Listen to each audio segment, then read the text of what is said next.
नमस्कार, स्वागत है आपका एबीपी न्यूज में। आपके साथ मैं अखिलेश आनंद हूं।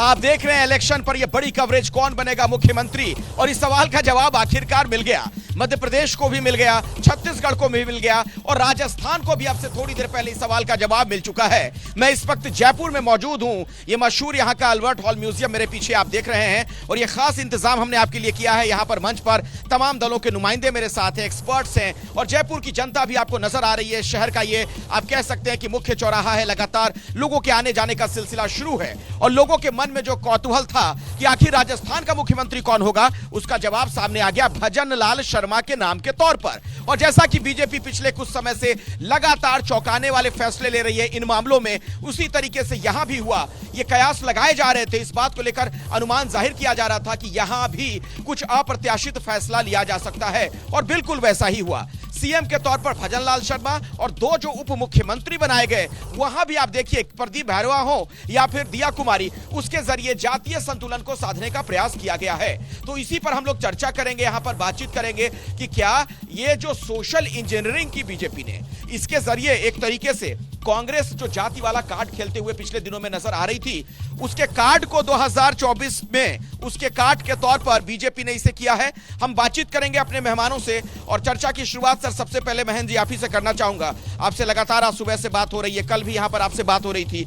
ये तो जातीय समीकरण बिठाने में ऐसा लग रहा है बीजेपी ने दक्षता हासिल कर ली है। देखिए अखिलेश जी, जातिवाद राजनीति का बहुत अभिन्न अंग हो गया है और सभी पार्टियां जब टिकट डिस्ट्रीब्यूशन करती हैं विधानसभा में, विधायकों के लिए हो, चाहे जिला प्रमुख बनाए, चाहे लोकसभा के टिकट हो, तो जातीय समीकरण बैठाने की कोशिश करती हैं। और अब चूंकि लोकसभा चुनाव आ रहा है, बिल्कुल 4 महीने बाद ही लोकसभा चुनाव है, तो निश्चित रूप से बीजेपी इस बात की कोशिश करेगी कि नॉर्थ इंडिया में उसका आधिपत्य है, नॉर्थ इंडिया में अधिकांश उनकी सरकारें हैं। नॉर्थ इंडिया में तीनों राज्यों को आप देखिए ना, मध्य प्रदेश वहां पर एक ओबीसी, छत्तीसगढ़ में आदिवासी और यहाँ पर एक ब्राह्मण चेहरे को। हाँ, और यहाँ पर ब्राह्मण के साथ साथ में जो 2 डिप्टी सीएम बनाए हैं वो भी जातीय समीकरण साधने का एक कोशिश है। एक राजपूत समाज से आते हैं और दूसरे दलित समुदाय से। इसी तरह से मध्य प्रदेश में भी जो 2 उप मुख्यमंत्री बनाए हैं उसमें एक ब्राह्मण है, राजेंद्र शुक्ला, रीवा से एमएलए हैं, और जगदीश देवड़ा मंदसौर जिले से एमपी है, वो दलित हैं, वहां पर वित्त मंत्री थे, तो वहां पर भी एक दलित और एक ब्राह्मण को उप मुख्यमंत्री बनाया है। यहाँ ब्राह्मण मुख्यमंत्री है तो एक क्षत्रिय को दलित के साथ में उप मुख्यमंत्री बना दिया। तो लोकसभा चुनाव को दृष्टिगत रखते हुए और देश में जिस तरह से कांग्रेस सोशल इंजीनियरिंग की बात करती है, बसपा, चंद्रशेखर रावण, यादव समाज की जो बिहार और उत्तर प्रदेश की पॉलिटिक्स है, उन सब चीजों को साधने के लिए बीजेपी ने भी ये कार्ड खेला है। ये कार्ड बीजेपी ने खेल दिया। आप लोग बार बार जातीय जनगणना वाला शिगुफा चुनाव के पहले छोड़ रहे थे, तो एक तरीके से क्या बीजेपी ने चित कर दिया आप लोगों को? 2024 नजदीक है। देखिए अखिलेश जी, ऐसा बिल्कुल भी नहीं है। जहाँ तक जैसा कि मोदी जी भी बताते थे कि जातियाँ सिर्फ महिला है, युवा है, गरीब है, ये जातियाँ बताते थे, लेकिन आखिर इनको भी जातियों पे आना पड़ा। और जिस तरीके से इन्होंने जो अभी 3 मुख्यमंत्री घोषित किए या उप मुख्यमंत्री घोषित किए, लेकिन मैं फिर आपको बताना चाहता हूँ कि हमारा जो जातीय जनगणना का है, ओबीसी का खासकर है, तो हम उसमें ये कहना चाहते हैं कि भाई हमें ये पता चलना चाहिए कि प्रतिनिधित्व कितना है, और वो प्रतिनिधित्व ना केवल राजनीति में बल्कि आर्थिक। राजेंद्र जी, आप कांग्रेस के नेता हैं, आप बार बार यही समझाने की कोशिश कर रहे हैं, लेकिन चुनाव के वक्त जब आप ये बात कहते हैं ना, तब आपकी मंशा पर सवाल खड़े होते हैं। नहीं, चुनाव के वक्त की बात नहीं है। देखिए, ये जातीय जनगणना की तभी तो याद आई थी रैलियों में। आप समझिए ना, 2021 के अंदर, आपको पता है 2011 के अंदर हमने ओबीसी की जातीय जनगणना करवाई थी, लेकिन डेटा रिलीज नहीं किया। डेटा रिलीज नहीं हो पाए। हम तो वही तो मांग कर रहे हैं ना कि भाई आप 2011 वाला जो आर्थिक सर्वेक्षण था या इकोनॉमिकल वीकर सेक्शन का जो था, उनको आप जारी कर दीजिए। उसके अनुसार जो ओबीसी के जो प्रतिनिधित्व मिलना चाहिए। विकास जी, सवाल ये है, आप लोग तो कास्टलेस सोसाइटी की बात बार बार करते हैं, जो भी कांग्रेस वाले भी कह रहे थे आपसे, तो फिर कहां ये जातीय संतुलन साधने में लग जाते हैं? देखिए, मैं आपको फिर से कहना चाहूंगा कि हमारे लिए कोई भी वर्ग, कोई भी जाति भारत के नागरिक से बड़ी नहीं है। भारत का हर नागरिक भारतीय जनता पार्टी के लिए उतना ही सम्मानित है। हम लोगों को जातियों में, धर्मों में बांटकर नहीं देखते, लेकिन किसी न किसी को तो दायित्व दिया ही जाना था। अगर उसको जातिगत नजरिए से देखते हैं तो वो इन लोगों की मानसिकता है, हमारी नहीं।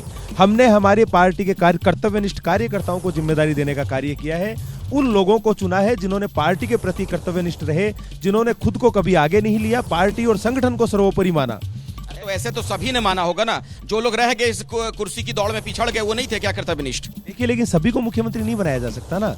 लाखों कार्यकर्ता थे, उनमें से 200 को विधायक का टिकट दिया गया, उनमें से 1 को मुख्यमंत्री का दिया गया, कुछ को उप मुख्यमंत्री का दिया गया। ये तो आप भी जानते हैं कि सभी को प्रतिनिधित्व दिया नहीं जा सकता, किसी ने किसी को तो चुनना पड़ता है, लेकिन उसे हम जाति को वरीयता देकर चुनते हैं, ऐसा बिल्कुल नहीं है।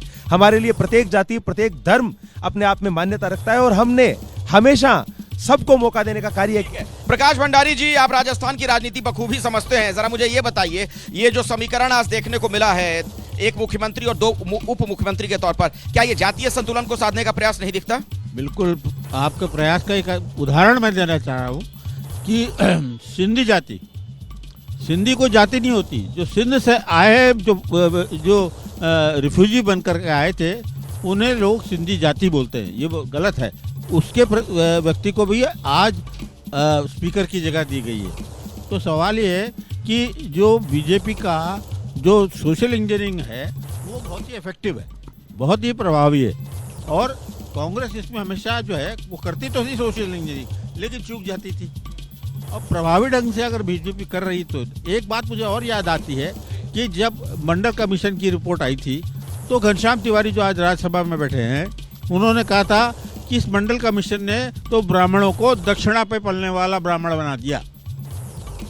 दक्षिणा, अब वो सिर्फ दक्षिणा लेकर ही कमा सकता, खा सकता है, उसके लिए कोई जगह नहीं रही, क्योंकि इतना मतलब राजस्थान में सीएम सामान्य वर्ग से देकर, ब्राह्मण देकर बीजेपी ने अपने पारंपरिक वोट बैंक को भी साथ लिया, हम कह सकते हैं? ये कह सकते हैं, बिल्कुल कहेंगे। और वैसे तो इनको ब्राह्मण साथ दिया था। एक बार जब उन्हें लगा कि सीपी जोशी जो कांग्रेस के थे और प्रदेश अध्यक्ष थे और चुनाव लड़ रहे थे, तो उन्हें लगा कि अशोक गहलोत की जगह वो मुख्यमंत्री बन जाएंगे, लेकिन वो बेचारे 1 वोट से हार गए। तो उस वक्त मुझे ऐसा, जहाँ तक मुझे अनुभव हुआ था उस समय, कि ब्राह्मणों ने बड़ी संख्या के अंदर कांग्रेस को वोट दिया था। मैं उस पर आऊंगा, लेकिन पहले जरा अपने संवाददाताओं के पास भी मैं चलना चाहूंगा। मेरे साथ इस वक्त मनीष शर्मा, अभिषेक उपाध्याय और नीरज पांडे जुड़े हुए हैं। आज सुबह से हम लोग लगातार, मनीष, अभिषेक और हम लोग जो यहाँ पर थे, वीरेश भी मेरे साथ थे, कवरेज कर रहे थे, और तब भी हमने यही बात कही थी नीरज कि अप्रत्याशित फैसला होगा। बिल्कुल वैसा ही हो गया। बिल्कुल अप्रत्याशित घटना हुई, और ये आप देख सकते हैं इस समय मैं भारतीय जनता पार्टी कार्यालय पर हूं, और जहां पर इस समय पटाखे फोड़े जा रहे हैं। ये अखिलेश, अद्भुत नजारा यहाँ पर अपने नेता की खुशी में। और एक बड़ी खबर यहाँ पर अपने दर्शकों को दे दिया जाए। अपने दर्शकों को मैं बताना चाहता हूँ कि 15 तारीख को शपथ ग्रहण हो सकता है, और उस दिन यहाँ के मुख्यमंत्री भजन लाल का जन्मदिन भी है, इसलिए माना जा रहा है कि 15 दिसंबर को राजस्थान के मुख्यमंत्री के रूप में भजन लाल शपथ ले सकते हैं। यहाँ तमाम लोग देखिए, इनके चेहरों की खुशी देखिए, क्योंकि एक कार्यकर्ता इनके बीच का मुख्यमंत्री बना है, इसीलिए देखिए पटाखे छूट रहे हैं और सब लोग मोदी मोदी के नारे लगा रहे हैं। लोगों से बात भी करते हैं कि आखिर लोग क्या सोचते हैं। आप लोगों के बीच का एक कार्यकर्ता आज मुख्यमंत्री बन गया। जी, मैं सुरेंद्र शास्त्री, पंडित सुरेंद्र शास्त्री। आज इतनी खुशी हुई है कि एक कार्यकर्ता को सीएम तक उन्होंने घोषित किया है। मैं माननीय प्रधानमंत्री जी का धन्यवाद ज्ञापित करता हूं कि ऐसे कार्यकर्ताओं का आज इसी प्रकार से पार्टी के अंदर एक नई विचारधारा, एक नया सिस्टम लागू हुआ है, जिससे सभी कार्यकर्ता खुश है। कहा जा रहा है 15 तारीख को शपथ ग्रहण भी होगा। बिल्कुल, 15 तारीख की शपथ ग्रहण की सूचना है, और उसी दिन हमारे माननीय भजनलाल जी भाई साहब का जन्मदिन भी है, तो उनको एक जन्मदिन का एडवांस तोहफा भी मिला है माननीय मोदी जी के सहयोग से। मोदी है तो मुमकिन है, और उनकी गारंटी है तो मुमकिन है। हाँ, बिल्कुल तोहफा दिया गया है, और हम उनके स्वागत योग्य है। लेकिन मैं मेरे मत में ये कहना चाहता था कि जो 3 स्टेट हैं, उसमें से एक स्टेट पे महिला मुख्यमंत्री होनी चाहिए थी, क्योंकि भारतीय जनता पार्टी जिससे हम जुड़े हुए हैं उसमें उन्होंने महिला विधेयक लाया गया था, और उसमें था कि 30% बातचीत करेंगे, जो वहाँ पर लोग हैं उनकी बात भी हम सुनेंगे।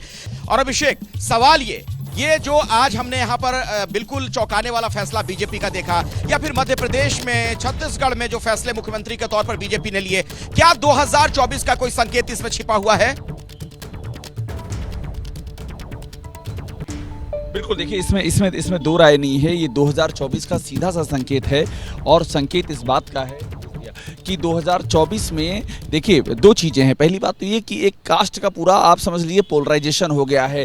एससी हो गया, माफ़ कीजिए एसटी हो गया, ओबीसी हो गया, जनरल हो गया, और जिस तरह से डिप्टी सीएम में जिस तरह से पोस्चरिंग की गई, अब यहाँ पर देखिए आप, ये ब्राह्मण हो गया, ये क्या नाम है, ब्राह्मण सीएम हो गया, राजपूत डिप्टी सीएम, एक एससी कमेटी से, ये जिस तरह से किया गया है, ये एक तरह से रेनबो कॉम्बिनेशन है। और जो एमपी में मोहन यादव सीएम पहली बार इस सरनेम के साथ, बाबूलाल गौर भी यादव थे लेकिन यादव सरनेम के साथ में पहला सीएम हुआ है बीजेपी से। तो ये सारी चीजें रिफ्लेक्ट करेगी, और सिर्फ एमपी में नहीं, राजस्थान में नहीं, बल्कि ये कॉम्बिनेशन उत्तर भारतीय राज्यों में रिफ्लेक्ट करेगा। तो ये उसी के मुताबिक ये पूरा का पूरा फैसला किया गया है। और ये सारी रणनीति 2024 के लिए आप यूं समझ लीजिए कि इस कास्ट कॉम्बिनेशन के जरिए बीजेपी ने 2024 की सियासी बिसात पर चालें चल दी हैं, और ये चालें विपक्ष की जाति जनगणना की काट हैं, अगर इसको हम एक लाइन में समझना है तो हमको। जी बिल्कुल सही आप कह रहे हैं, बिल्कुल सटीक विश्लेषण आपने किया है अभिषेक। और अब मैं मनीष शर्मा का रुख करना चाहूंगा। मेरे वरिष्ठ सहयोगी भी लगातार आज सुबह से हमारे साथ जुड़े हुए हैं। और मनीष, आज साहू टी स्टॉल पर भी सुबह 7 बजे आपसे बात हो रही थी, भजन लाल जी का नाम तो नहीं आ रहा था सामने। बिल्कुल सही कह रहे हैं अखिलेश, लेकिन ये जरूर तय था कि राजस्थान से एक सामान्य चेहरा होगा। सामान्य से मतलब जो अगड़ी जाति का होगा। अब खास बात यह है कि राजस्थान में इस समय प्रदेश अध्यक्ष भी ब्राह्मण है और अब मुख्यमंत्री का चेहरा भी ब्राह्मण। अखिलेश, नज़ारा दिखाना चाहूँगा, जो बीजेपी दफ्तर का नज़ारा है, अगर आप देखें तो आपको लगेगा कि मान लीजिए दिवाली का त्यौहार है। कार्यकर्ताओं का जमघट है और पूरा बीजेपी कार्यालय इस समय रोशन हुआ है रंग बिरंगी लाइटों से। तो ये नज़ारा बीजेपी दफ्तर का ये बताने के लिए काफ़ी है कि बीजेपी के लिए आज सबसे बड़ा पर्व है, वो पर्व जो 5 साल बाद बीजेपी को एक बार फिर सत्ता में लेकर आया है। और अब जब भजनलाल शर्मा संभवतः 15 तारीख को, जैसा कि हमारे सहयोगी नीरज भी बता रहे थे कि उनका जन्मदिन है और 15 तारीख से ही मल मास भी शुरू हो जाएंगे अखिलेश, तो बहुत संभावना इसी बात की है कि अब 15 तारीख को राजस्थान में शपथ ग्रहण समारोह होगा। और देखने वाला ये नज़ारा होगा कि क्या वो विधानसभा के सामने होगा, क्योंकि राजस्थान की विधानसभा का जो स्थापत्य कला है वो पूरी दुनिया में जाना जाता है। और आपको याद होगा वसुंधरा राजे ने भी वहीं पर शपथ ली थी। तो बहुत संभावना है कि ठीक विधानसभा के सामने एक बड़ा मंच बनाया जाए, जहां प्रधानमंत्री नरेंद्र मोदी, गृह मंत्री अमित शाह और बीजेपी के अध्यक्ष जेपी नड्डा आएंगे राजस्थान के शपथ ग्रहण समारोह में। और वहीं पर भजनलाल शर्मा, उनके साथ जो डिप्टी सीएम बने हैं, वो तमाम लोग शपथ लेंगे। तो 15 तारीख राजभवन के सूत्र हमें बता रहे हैं कि संभवतः 15 तारीख हो सकती है शपथ ग्रहण के लिए। जी अखिलेश। तो 15 तारीख को शपथ ग्रहण समारोह का आयोजन हो सकता है, ये एक बड़ी जानकारी देते हुए हमारे सहयोगी मनीष। और राजेंद्र आर्या जी, कांग्रेस के नेता, मेरे साथ मौजूद हैं। अब तो बीजेपी ने अपना मुख्यमंत्री भी चुन लिया, प्रतिपक्ष का नेता कब आप लोग चुनेंगे? देखिए अखिलेश जी, मुख्यमंत्री का आज मनोनयन हो गया, जल्दी शपथ हो जाएगी, तो निश्चित रूप से हमारी भी, जैसे पहले भी आपको पता है पर्यवेक्षक आ गए थे और उन्होंने 1-to-1 राय ले ली, और उसके बाद में आलाकमान हमारे भी नेता प्रतिपक्ष का नाम तय कर देगा। उसके बाद ये प्रतिपक्ष के नेता को लेकर इतनी मारामारी क्यों है? चलिए, मुख्यमंत्री के लिए इतना संघर्ष चल रहा हो, क्यों नहीं तय कर पा रहे? पर्यवेक्षक आए, राय लेकर चले गए, फैसला हो नहीं पा रहा है। मारामारी नहीं है इसमें यह है कि भाई रणनीति के तहत उस हिसाब से तय किया जाएगा कि जो विधानसभा के अंदर भी विपक्ष बहुत मजबूती से अपनी आवाज को रखे, तो उस हिसाब से 3-4 नामों पे जो नाम मंथन चल रहा है उन्हीं नामों के अनुसार तय कर दिया जाएगा। अब आप लोगों को करारा जवाब देने की तैयारी है, इसीलिए वक्त लग रहा है प्रतिपक्ष नेता चुनने में। देखिए, आज के दिन मैं इनके नेता चुनने और उसकी प्रक्रिया पे ना जाऊं तो ठीक है, बाकी आपको भी ध्यान है इनके पर्यवेक्षक कुछ महीने पहले आए थे और किस प्रकार से इन्होंने अपनी एकता का परिचय दिया। इनकी एकता को राजस्थान ने 5 साल भोगा है। किस्सा कुर्सी का जो है वो ये फिल्म पूरे भारत ने देखी है, राजस्थान ने भुगती है, बार बार नाकारा, निकम्मा, गद्दार। तो इनके लिए बड़ी चुनौती है और इनकी पार्टी का ये कोई बड़ी बात नहीं। इनकी पार्टी में कई स्टेट्स में ऐसा हो चुका है, राजस्थान में भी पिछले 5 साल से होता रहा है। लेकिन मैं तो यही चाहूँगा कि राजस्थान के अंदर जो है वो एक विपक्ष की भूमिका जो इनको जनता ने दी है उसको निभाने का ये प्रयास। जैसा कि मोदी जी ने भी कहा था कि गोल्डन अपॉर्चुनिटी है, सकारात्मक हो जाए विपक्ष। अब महेंद्र जी, एक बात मुझे जरा बताइए, 2024 का जो चुनाव है, ऐसा लग रहा था कि कहीं मंडल वर्सेस कमंडल ना हो जाए, तो कब अब ये माने कि ये वाला जो सोशल इंजीनियरिंग वाला फॉर्मूला चल दिया है बीजेपी ने, उसके बाद अभी इस दिशा में चीजें जाती हुई नहीं दिख रही हैं? देखिए, मंडल वर्सेस कमंडल जैसा तो नहीं लगता है, लेकिन निश्चित रूप से जो बीजेपी का धार्मिक कार्ड है वो विधानसभा चुनाव में भी चला है और लोकसभा चुनाव में भी चला है। ये तो अद्भुत कॉम्बिनेशन हो जाएगा ना, एक तरफ धार्मिक आर्ट भी चल रहे हैं और जातीय संतुलन भी साध लेंगे अगर तो बीजेपी मल्टी कॉर्नर तैयारी कर रही है, हर एंगल पे वो काम कर रही है। उधर कश्मीर का काम कर रही है, कल ही पर सुप्रीम कोर्ट का डिसीजन आया है 370 पर। 24 जनवरी को अयोध्या में राम मंदिर का लोकार्पण होगा, पूरे देश भर में चावल बांटे जा रहे हैं, तो कमंडल वहाँ भी बहुत तेजी से चलने वाला है। और कास्ट कॉम्बिनेशन भी बीजेपी, अभी तीनों राज्यों के मुख्यमंत्री और उप मुख्यमंत्री हमने देखे हैं, तो पूरी तरह से कास्ट कॉम्बिनेशन भी बैठाने का काम बीजेपी ने किया है। इसलिए बीजेपी हर मोर्चे पर कोई कमी रखने देना नहीं चाहती है। मोदी और अमित शाह जी की जो रणनीति है वो निश्चित रूप से ऐसा लगता है कि वो 2024 का लोकसभा चुनाव फतेह करेंगे। अच्छा ये बताइए, बड़ी महत्वपूर्ण बात कह रहे हैं ये कि एक तरफ तो कमंडल वाली तैयारी भी दिख रही है, ठीक है, अयोध्या में जो तस्वीर नजर आएगी अभी जनवरी में, मंडल वाला संतुलन भी साध लिया है क्या बीजेपी ने? वो मुद्दा भी छीन लिया विपक्ष से। देखिए, आप देखिए, अगर मंडल की जो मूल रिपोर्ट है उसमें ओबीसी का कोई जिक्र नहीं, इसमें ईडब्ल्यूएस का कोई जिक्र नहीं है, उसमें गुजरों का कोई जिक्र नहीं है, अन्य जातियों का कोई जिक्र नहीं है। आप जो मंडल की जो थी उस व्यवस्था के बावजूद जो है जनरल क्लास के जो सीटें थी, जो कुछ था, जो प्रतिशत मिलता था उसमें ही ह्रास हुआ, उसी में आश्रय। तो सबसे जो पीड़ित वर्ग है वो है सामान्य वर्ग। अब सामान्य वर्ग को खाली आप मंदिर और घंटियां सुना के अब कब तक आप चलाएंगे? जो सामान्य वर्ग है उसको भी उसके जो अपॉर्चुनिटीज हैं, उसके जो अवसर हैं वो तो कम होते जा रहे हैं और अन्य जातियां जो है उसको लेके जा रही है। तो मैं कांग्रेस के इस पक्ष में जरूर हूँ कि साहब इसका थोड़ा रिव्यू जरूरी होता है। उसका भी जैसे बिहार के अंदर कराया गया था, बिहार के अंदर जो सेंसस हुआ था उसमें स्टार्टलिंग रिजल्ट्स आए कि मालूम पड़ा कि साहब ओबीसी ये है, अगर मालूम पड़ा कि 2.5% 3% ज़्यादा ओबीसी है ही नहीं सरकारी नौकरियों में। तो ये नए सिरे से सोचना पड़ेगा। अब आप बीजेपी जो है कर रही है, आ गई है संद। इसका जवाब कांग्रेस के नेता से ही ले लेता हूं। क्या आपके लिए चिंता की बात नहीं है कहीं कास्ट वाला जो आप खेल खेलने में लगे थे वो भी अगर बीजेपी ने काट दिया उसे? तो देखिए, ये हमारे लिए खेल नहीं है, हमारे लिए ओबीसी वर्ग के लिए बड़ी बात है। हमने इसलिए कहा कि वास्तव में ओबीसी के अंदर आज भी बहुत सारे लोग हैं जिनको आर्थिक रूप से, सामाजिक रूप से और आरक्षण की जरूरत है, उनको पूरी तरीके से साधना जरूरी है और इसी बात को लेकर कर रहे हैं। आज उस बात पे मोहर लग गई कि इनको जातीय कार्ड खेलना पड़ा। मध्य प्रदेश में क्या किया, छत्तीसगढ़ में क्या किया, राजस्थान में क्या किया, तो ये आपने चुनाव के पहले कार्ड खेला था, ये नतीजों के बाद खेल रहे हैं। देखिए, मेरी बात सुनिए, ये कार्ड नहीं है, हम तो करके दिखाते हैं। हमने, आपको पता, 2011 के अंदर चाहे मंडल कमीशन की सिफारिशें लागू करने की बात हो तो हमने किया। उसके अलावा आप जैसे मतलब कमंडल की भी बात करते हैं तो राजस्थान के अंदर ईडब्ल्यूएस के अंदर सबसे ज्यादा बेहतरीन कार्य माननीय मुख्यमंत्री अशोक जी के टाइम में ही हुआ, फिर भी हार गए। नहीं, लेकिन आप समझिए ना, देखिए तुष्टिकरण की बात नहीं है, किसी के साथ भी भला। मैं बहस को आगे बढ़ाऊंगा, मुझे एक ब्रेक लेना पड़ेगा। तो कौन बनेगा मुख्यमंत्री, जो कवरेज आप देख रहे थे, इसमें मुख्यमंत्री कौन बनेगा ये जवाब तो मिल चुका है और तीनों राज्यों से ये जवाब आ चुका है। लेकिन यकीन मानिए इसके जरिए 2024 का जो लोकसभा का चुनाव होने वाला है उन समीकरणों को साधा जा रहा है, उसके लिए तमाम इक्वेशंस बिठाए जा रहे हैं, उसके लिए फॉर्मूले इजाद किए जा रहे हैं। जयपुर से लगातार ये लाइव कवरेज आप देख रहे हैं। कौन बनेगा मुख्यमंत्री, सवाल का जवाब मिल चुका है। जी हां, भजन लाल शर्मा जी राजस्थान के अगले मुख्यमंत्री बनने जा रहे हैं। और मैं आपको बता दूं, बीजेपी का जो यहां पर कार्यालय है, दफ्तर है, वहां पर हलचल लगातार देखने को मिल रही है। और अभी अभी भजन लाल शर्मा थोड़ी देर पहले यहां पर पहुंचे हैं। मेरे सहयोगी मनीष शर्मा भी वहीं पर मौजूद है। मनीष,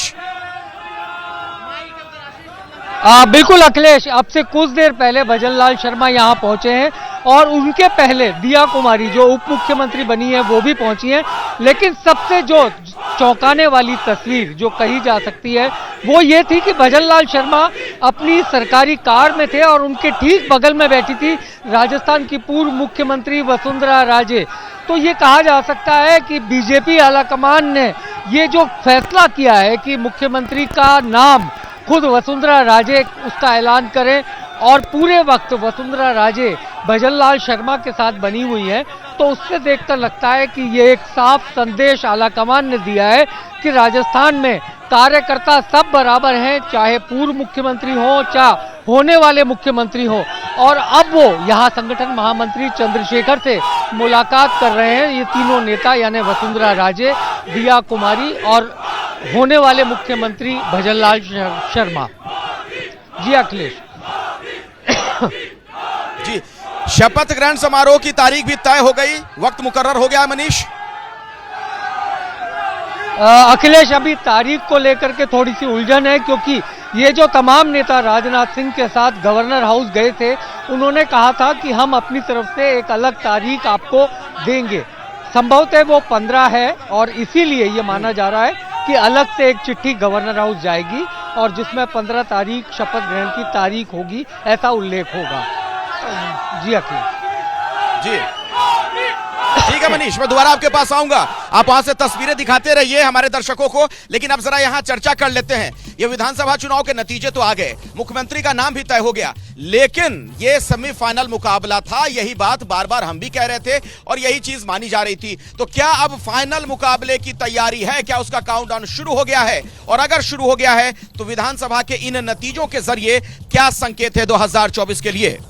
अखिलेश जी, जिस तरह से बीजेपी ने अपनी जोरदार तैयारी के साथ में 3 राज्यों में जीत दर्ज की है, सेमीफाइनल में निश्चित रूप से बीजेपी ने अपनी बढ़त बनाई है। तो कांग्रेस का भी सुपड़ा नहीं साफ हुआ है, 3-1 से मुकाबला बीजेपी ने जीता। तेलंगाना तो कांग्रेस ने जीत लिया है, 3-1 से जीता है, लेकिन अल्टीमेटली विजेता बीजेपी है। और लोकसभा चुनाव में पूरे देश में इस बात का माहौल बनेगा, एक मैसेज क्रिएट होगा, बीजेपी के पक्ष में हवा बनेगी।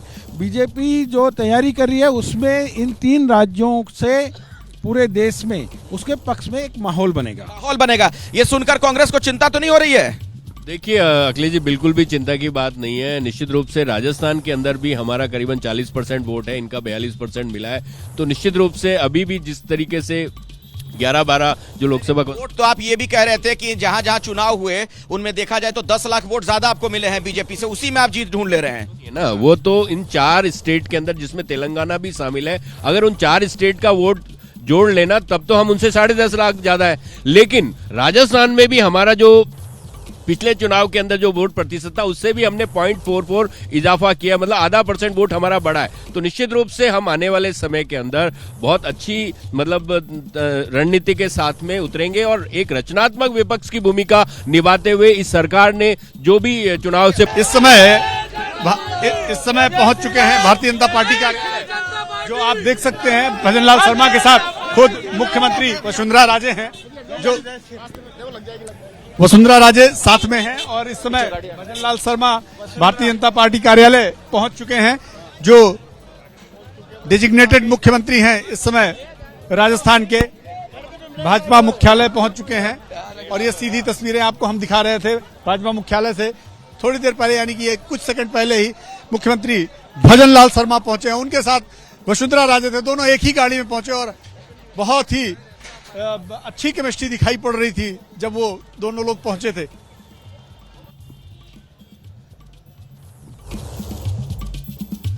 तो भजनलाल शर्मा और वसुंधरा राजे दोनों साथ साथ हैं, बिल्कुल उसी अंदाज में, उसी मुद्रा में, खुशी खुशी मुस्कुराते हुए। तो कुल मिलाकर बीजेपी में परिवर्तन भी हो गया चेहरे का, आप कह सकते हैं कि युग का परिवर्तन। वसुंधरा राजे के बाद एक नया चेहरा इतने दशकों के बाद यहां पर, लेकिन किसी तरह की कोई दिक्कत नहीं हुई। आप देख रहे हैं साथ साथ है भजनलाल शर्मा भी, वसुंधरा राजे भी अभी भी साथ साथ दिख रहे हैं। देखिए आप कह रहे हैं कि दिक्कतें नहीं है, मैं कह रहा हूँ आपके साथ। धन्यवाद धन्यवाद धन्यवाद।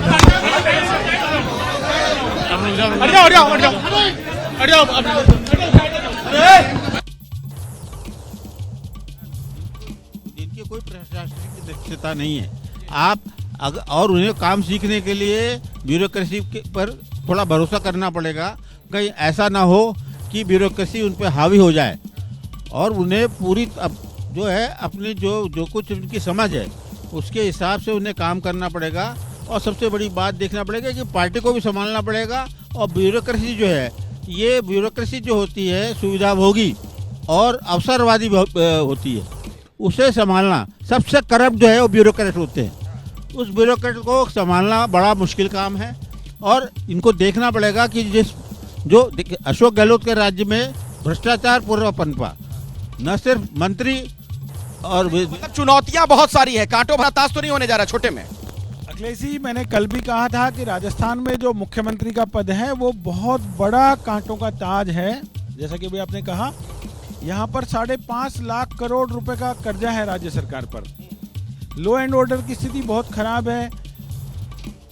क्राइम के मामलों में पूरे देश में राजस्थान नंबर 1 हो चुका है। पानी की बहुत बड़ी समस्या है, बेरोजगारी की समस्या है। राजस्थान का एक बहुत प्रतिष्ठित संस्थान है आरपीएससी, जो नियुक्ति भर्ती का काम करता है सरकारी, उसमें 17 बार पेपर लीक हुए हैं। तो उस तंत्र को ठीक करना बहुत बड़ा चैलेंज है। और पिछली सरकार ने बहुत सारी जनहित की योजनाएं शुरू कर दी, उसमें बहुत बड़े पैसे की जरूरत है। उस पैसे को तो बड़ा सवाल है, खजाना खाली है, कैसे करेंगे? बहुत बड़ी चुनौती है आपके सामने। देखिए, बिल्कुल आप सही कह रहे हैं। अशोक गहलोत सरकार ने जिस प्रकार से डिजाइन बॉक्स के थ्रू खुद का नाम, खुद का चेहरा चमकाने के लिए पूरे राजस्थान के ऊपर जो कर्जे का भार लादा है, लेकिन मैं मानता हूं कि ये डबल इंजन की सरकार जो राजस्थान में बनी है, राजस्थान के लोगों ने जो जनादेश दिया है, जो स्नेह दिया है, उसको कहीं ना कहीं हम इस चुनौती से जरूर जो है, इस चुनौती के राजस्थान को उबार पाएंगे और राजस्थान की जनता को सुशासन से, जो 5 साल से विमुख हो गया था सुशासन, उससे वापस से जो है वो अवगत करवा पाएंगे, उनका सपना साकार कर पाएंगे। आप लोगों पे बहुत बड़ा आरोप है, गंभीर आरोप है, खजाना खाली कर दिया आप लोगों ने।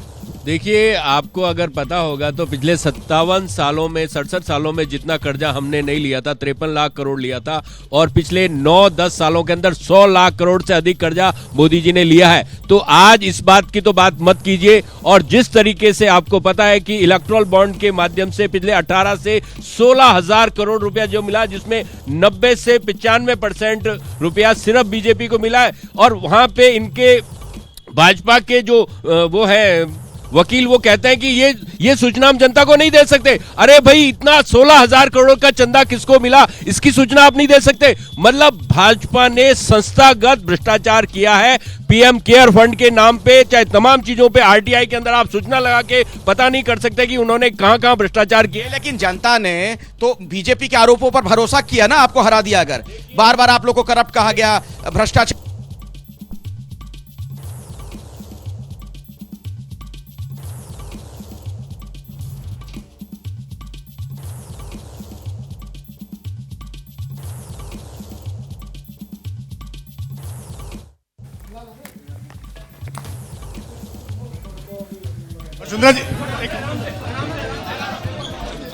वसुंधरा जी क्या कहेंगी?